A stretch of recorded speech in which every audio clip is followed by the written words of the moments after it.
ticking clock. So I have to be fast. But because reading was long, so I cannot do but doing the same. Joking. All right. I will just take one line on the beginning because it's very important, and everything which comes after just deeply explain the state of human soul. What the Pharisees were doing, and the scribes and those gang around the high priest to Christ, is something which usually we are doing all our lives, up until the moment when we get some wisdom and understand where the problem is. The first line is as I said, most important. Who's guilty? It's a favorite line of humankind. And it's always somebody else is guilty, right? When I was younger, not you, when I was younger, I'm still young, yeah. But when I was a kid, it's a better one. I had two brothers. I said I had because my older brother is gone. And whenever we did some mass, and a mother put us in a row and asked, who did it? We all did the same thing. He!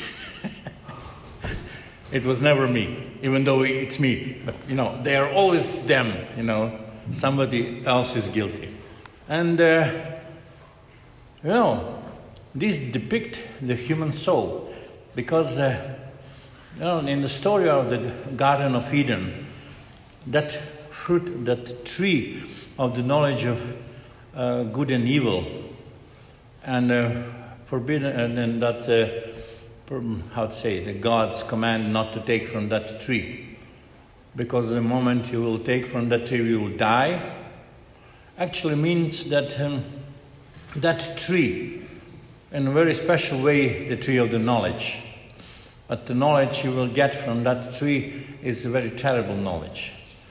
Because in the Old Testament, many times you can see when they are speaking about the kids, they lost their innocence when they reached the age of the knowledge of the good and evil. Before that, they were innocent. So it's innocent we lost first on the Garden of Eden, and then we get the selfishness. And you can see in that story the first question from God, when he asked Adam and Eve, because they were staying always together, They are always together. Even when Eve reached to take the fruit from the tree, Adam was with her.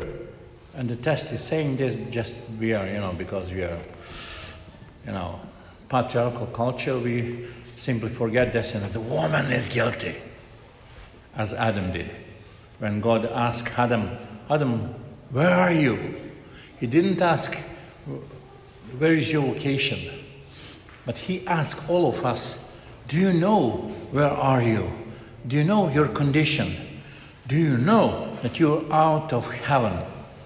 Do you know that if you continue to act like this, you will finish in the wrong place, without community, to be alone? Do you know where are you? And what Adam did when God explained what happened and asked, so you take it from the tree of the knowledge of good and evil? And he said, yes, but the woman you gave me that fruit. And the fact that he heard the command, not the Eve. Eve came after that. The command not to take from the tree is directed to Adam, to males. So we males are guilty on the first place, on the first degree, because we have heard it from the mouth of God. Eve doesn't heard from God. Eve heard from her husband, and how it was. Like God said we can eat from every tree. He said, don't look at that tree or something else. So, we can eat it even from that tree down. God, who will listen to God? He's good. So he will forget us. We will not die. And Eve, since she never heard God saying into her heart that fruit is forbidden, they were looking at the tree and said, wow, why God would make such a beautiful tree and not to take it? Let us try. Especially with the spinning of the spinning master of the devil. And so together with husband, he was at her side. He reached the fruit and take it and gave it to her husband. Adam did so. He accused her, woman, and accused God. So you're guilty. He never thought, well, I'm guilty as hell. He never thought. As we are doing many times. Every time somebody else is guilty. Why so? Because, and whenever we do so, we're showing that the selfishness in our souls is strong and healthy. Selfishness. Which is, if we don't do something with it, we can finish in a very wrong place for a very long time. I don't say hell. Very long place, very long time. What we have to do is to listen to Jesus. How to cure ourselves with Him. How to allow Him to cure us. And that's why he inspired St. Paul to sing the hymn of love. The 1 Corinthians 13. He said 3 elementary things, 3 basic things. Love covers everything. It doesn't mean that hides the guilt. No, he covers, he understands everything which happens. Love doesn't ask his own, nothing his own. And love understands everything. So, to be able to heal yourself from this, first we have to be really the flock of Jesus, the flock of God. As this beautiful, many people say this is the most beautiful psalm in the Bible. God is my shepherd, I shall not be in want. It's a beautiful, beautiful, beautiful psalm, and it's a very difficult psalm, and it's a very important psalm because that psalm is showing us how we have to act toward God. God is my shepherd. I accepted Him as a shepherd. He's not my dictator. He's the one who takes care of me. I shall not be in want. He gives me rest on the green pastures, the beautiful day. He guided me and protected me with His bastons. He's the one who loves me. And everything God says to me is for my own good. So what is the first good? What is the first sign? He wants me to learn how to love, how to cover the fellow brother, how to understand the fellow brother, and how not to ask its own. In that moment when I learn how to do this, I will never ask again, who's guilty? Because I don't care who is guilty. What I should care, how to help him. How to heal my neighbor. You know the story of Good Samaritan? It's all connected.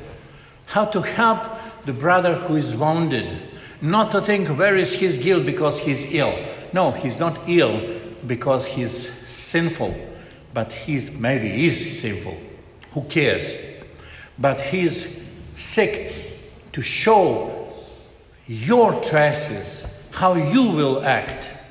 You know, when we see in our surrounding the people who are suffering, if we let them suffer and saying, well, you know, I had the cases, you know, many times in my practice as a priest, you know, the people which had the opportunities to help, but when I speaking about helping those who don't have, they said, well, I studied hard and I did hard work to get what I have, and so I have to give it away for somebody who is lazy, who don't want to work. Exactly.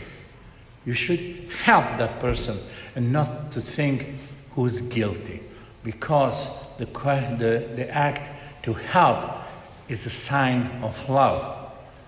And the sign of love means that we are getting to that likeness of God. To be real, to fulfill the will of God. When God decided to create a human, he said two things. Let us create human on our image and our likeness. Read the first chapter, the 6th day. On our image and our likeness. Image is, we are capable to love, but this is emotion. It's not love.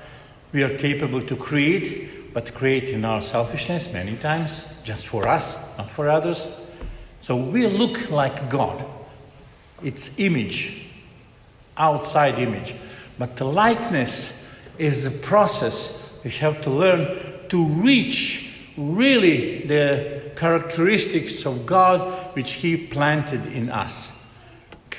On the first place, capability to really deeply love the others, to depend on that love, to let us die in that love, to live with that love.